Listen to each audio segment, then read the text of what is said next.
আসসালামু আলাইকুম এভরিওয়ান, কেমন আছেন সবাই? আশা করি সবাই ভালো আছেন। আমরা কক্সবাজারের দ্বিতীয় দিন চলে গিয়েছিলাম মেরিন ড্রাইভের উদ্দেশ্যে। তো এখানে গিয়ে মানে মনটাই ভালো হয়ে যায়। তো এখানে গেলে আপনারা দেখতে পাবেন যে সমুদ্র এবং পাহাড় আপনারা দুইটাই উপভোগ করতে পারবেন।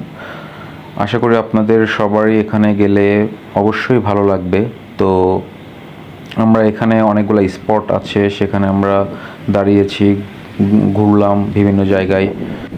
এই যে আমরা দুজন এখানে বসে একটু উপভোগ করলাম সমুদ্রটা। পরে আমরা আবার চলে গিয়েছিলাম টেকনাফের ওদিকে। পরে ওখান থেকে ঘুরে তারপর আমরা আবার একটা ঝাউবনের এখানে দাঁড়াই। পরে এখানে দাঁড়িয়ে একটা ডাব খাই।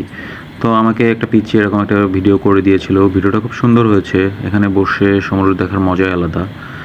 তো পরে আস্তে আস্তে আমরা সন্ধ্যা যখন হয়ে যাচ্ছে তখন আস্তে আস্তে সানসেট দেখে আমরা ব্যাক করি আমাদের হোটেলে। তো আজকে এই পর্যন্তই। সবাই ভালো থাকবেন। ভিডিওটি ভালো লাগলে অবশ্যই ফলো দিবেন পেজটাকে এবং শেয়ার করবেন, আর আমাদেরকে বেশি বেশি সাপোর্ট করবেন। আল্লাহ হাফেজ।